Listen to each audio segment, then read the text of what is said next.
There is some degree of evidence that proves that all 5 creatures from alien Earth belong to the same planet. We know you've probably heard this theory from others as well, but most likely without proof, which is what we're going to give you, or at least we're going to try our best. Today, we're cutting the intro short and cutting to the chase. We want to explore some of the key similarities and examples from past installments, especially the Fire and Stone saga, which is by far one of the greatest pieces of work as far as Alien and Predator comics are concerned.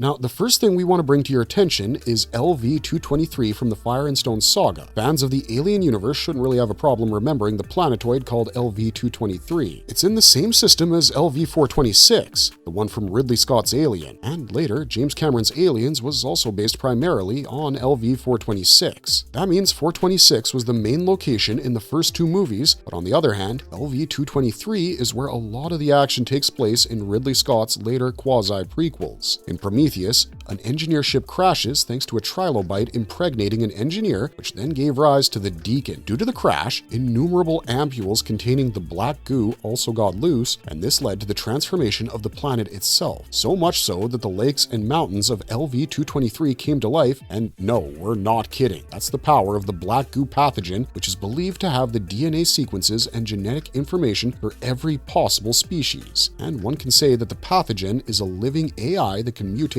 anyone or anything it comes into contact with, regardless of that subject being organic or inorganic. Now, Fire and Stone is set in the year 2219, nearly 40 years after the events of Aliens. A vessel named Jirian arrived on LV-223 as part of a documentary film expedition, but the captain of the ship, Angela Foster, well, she had her own agenda. Typical Alien universe stuff, right? She wanted to discover Peter Weyland and the Prometheus vessel. However, black goo had transformed the topography as well as the biography of the planetoid, and as soon as the smaller ships landed on LV-223, xenomorphs ambushed the crew from all sides. But we gotta remind you, the xenomorphs weren't native to LV-223. They'd been brought here on the Onager, a ship that left from LV-426 right before Hadley's Hope, the colony from James Cameron's Aliens, was attacked by the Xenos. Needless to say, a lot of time had passed since then, and the crew from the Onager was as good as dead by now, but not the Xenos. The most interesting aspect of Fire and Stone, however, is this synthetic called Eldon, who was tricked into injecting a huge dose of the black goo by a piece of shit scientist. If you want, you can check out our video on Eldon. It speaks about him, but also explains the minute details of the Fire and Stone saga. He turned into an engineer hybrid with weird features like a growing maw on his stomach, which could not only chop off predator arms, but also infected them to become mindless, cannibalistic versions of themselves. Interestingly, 2 surviving engineers were also awakened during the chaos here, but the interesting part is that the planet was home to several outrageously terrifying and unique creatures. For instance, there was this monkey-like creature that looked like a super distant cousin of a xenomorph. Then the waters of LV-223 were infested with Deacon-like sharks, and just to jog your memory, the Deacon is the same being that came out of the engineer after he was impregnated by the trilobite. See, the point is that all the species found on LV-223 were actually connected with the black goo, and one of the characters in the comics says that the planet went through millions of years of evolution in a matter of a few decades, all thanks to the pathogen. And these various species share a few common physiological traits despite belonging to entirely different classes and genuses. This makes us think it's quite possible that the xenomorphs and all the other alien specimens captured by the USCSS Maginot were captured from the same planet. We're not saying that it was LV-223 or that black goo spilled on this supposed planet. All we're saying is that it could very well have been just one planet. See, whenever we've thought of the xenomorph home planet, we've concluded that nothing would survive there because the Xenos would take over all the creatures and kill them, thanks to their strange reproductive methods. I mean, the only time we've seen Xenomorph Prime is in a few of the Dark Horse comics, so we have a very skewed imagination when it comes to a planet where Xenos are a natural species or even a dominant one. But what if we're wrong? What if, even if a Xeno is found on a planet and increases its numbers to become a dominant species, what if even then it fails to take over just about every being? I mean, it's a practical assumption, no? To understand this better, let's go back to Alien Earth. By the end of episode 5, things got properly messed up. The T. Ocellus had already wormed its way into Chief Engineer Shmuel, and while it might have been searching for a way out, Zoya Zaveri stumbled onto the scene. She was fleeing a xenomorph, out of breath, and unlucky enough to run right into Shmuel's infested body. He dropped her in an instant. Then Morrow entered, gun in hand, and the whole balance shifted. The parasite in Shmuel seemed to recognize Morrow as a problem, or at least something it couldn't ignore. It had to remove him, but the question was how. The answer came in the shape of the nearest available weapon. In a quick cut you could almost miss, Shmuel, under the parasite's control, let out a cry that wasn't human at all. It was that strange Xeno language trick, the same one Wendy has used, and it worked. The drone was summoned and it appeared, and here's where things get interesting. Xenomorphs don't make a lot of noise, right? They stalk, they ambush, they stealthily hunt, but when this one came face to face with the infected Shmuel, it screeched. That scream kind of tells us that the biomechanical monster recognized its opponent. Morrow, stuck between an armed parasite and a hostile alien, decided not to test his odds. He fired his electric gun at Shmuel and bolted, but what happened next was the real jaw-dropper. The eye-midge, still riding Shmuel's ruined body, turned its attention to the Xenomorph, and for a split second, the creature gave the alien a look, an odd little beat that suggested familiarity. The Xeno stared back with its eyeless head and answered with another screech. It felt like two predators eyeing each other, deciding whether this would be a fight to the death or something worse. That tiny moment cracked open a bigger possibility. The Xenomorph and the Ocellus might share history, not as hunter and prey like the old predator-blood right dynamic, but as rivals. Two apex species from the same place fighting for dominance. The predators choose to hunt Xenos to prove themselves. The Xenos fight back because they fight everything. But here, both sides seemed locked into an older conflict, a built-in hostility. Next, the alien tore into Shmuel's body with the blade tail, then the inner jaw through the throat. That should have ended it, but the T-Ocellus wasn't done yet. It slipped free through Shmuel's eye socket and hurled itself at the Xenomorph, going straight for the head. The plan was to take control of its eyes and seize its brain like it had done with Shmuel, except there was one problem. Xenomorphs don't have eyes. That absence suddenly looked less like creepy design and more like an adaptation, a way to shut out parasites like the Ocellus entirely. If losing eyes means you can't be hijacked, maybe evolution decided it was worth the trade. So what if Xenomorphs developed their eyeless state because of creatures like the Ocellus? An adaptation to keep themselves from turning into meat puppets. And if that's the case, then maybe the two species evolved on the same ground, side by side, locked into conflict for so long that they shaped each other's biology. When you look at the scene again with that in mind, the whole thing plays out differently. The Ocellus summoned the drone not only as a weapon against Morrow, but also as a chance to strike at a natural enemy. It couldn't resist. Even though it knew the Xeno had no eyes to offer, it still attacked, driven by instinct or something deeper. Call it memory, call it reflex, call it alien programming. Either way, it lunged because that's what it does. It sees a creature, it tests it, and tries to take control. That's why the screech mattered. The alien wasn't startled, it was responding to an old challenge. It recognized what it faced, and what followed wasn't random chaos, but another round in a fight that's probably been going on for longer than humans have been around. Rival predators, two branches of alien evolution, locked in a feud that made its way aboard the Maginot. But that's not all. The fly specimen that was introduced in episode 6 is also an intriguing example when it comes to the theory of all the specimens being from the same planet. In episode 6, Hirsch was on his way back to the island with Boy Cavalier when he handed over the job of feeding the creatures to Toodles, who recently named himself Isaac. For Isaac, this was a big deal. Earlier in the series, he had shown how eager he was to prove himself in the lab, always hovering around Kirsch and trying to be useful. Now, he finally got his chance. He went in excited, vest half buttoned, carrying food like it was a badge of trust. But there's something uneasy about watching him walk into that lab. His innocence, the eagerness, it all reads as bad signs. The place is lined with cells full of creatures you don't want to be alone with, and there's that sheep with the eye midge latched on, staring. It just watches him, and everyone watching the scene knows something's about to go wrong. Director Ugla Hawksdaughter later said the tension came from that silence. The emptiness of the lab, the vulnerability of this boy pretending to be a man. When he pushes food into the cells, he forgets his strength, breaks the chamber door, and overrides the security system. That's when the fly emerges. It bursts from the hive and sprays him with a fluid that melts his face instantly. Isaac is dead before he even knows what hit him. Another fly joins in, latching onto his face with that grotesque appendage and tearing into him. The whole thing is brutal, one of the ugliest deaths in the series so far. Actor Kit Young, who played Isaac, said Noah Hawley wanted one of the most disturbing scenes television could offer this year, and he got it. Isaac barely had a moment of triumph before it was stripped away. The flies are a new threat in Alien Earth. We'd seen hints of them before, but this was their true debut. Unlike the Xenomorph, who usually represents a creeping inevitability, these things are fast and direct. They don't bleed acid, they spit it. Their attack feels more deliberate, like venom cobras that blind their prey before striking, but they are more similar to earthly flies who also melt their food before sucking it in. Either way, both creatures, that is, the flies and the Xenomorphs, use corrosive liquids against their victims as defensive and offensive weapons. weapons. And the worst part is that these space flies don't act alone. Isaac got hit by one, then a second, and the implication is that swarms would have come next. If a single fly can melt the head of a synth, then what would a dozen do to a human crew? Noah Hawley himself explained the reasoning. The hybrids can't be immortal. There has to be something out there that can kill them, otherwise the story has no stakes. The flies are that predator. They pose a real threat to humans, to synthetics, even to hybrids. Acid that cuts through metal and flesh alike, wings that allow them to dart across a room before you can even react, and mouthparts built to drain fluids. We've only seen them drain a synth so far, but nothing stops them from doing the same to a person. They're part insect, part nightmare biology, and they feel like a natural extension of the body horror the Alien franchise thrives on. So yeah, these are a few of the reasons why we think these specimens might be from the same ecosystem, or at least the same planet. What do you think? Let us know in the comments section down below, and thanks for watching this marvelous video.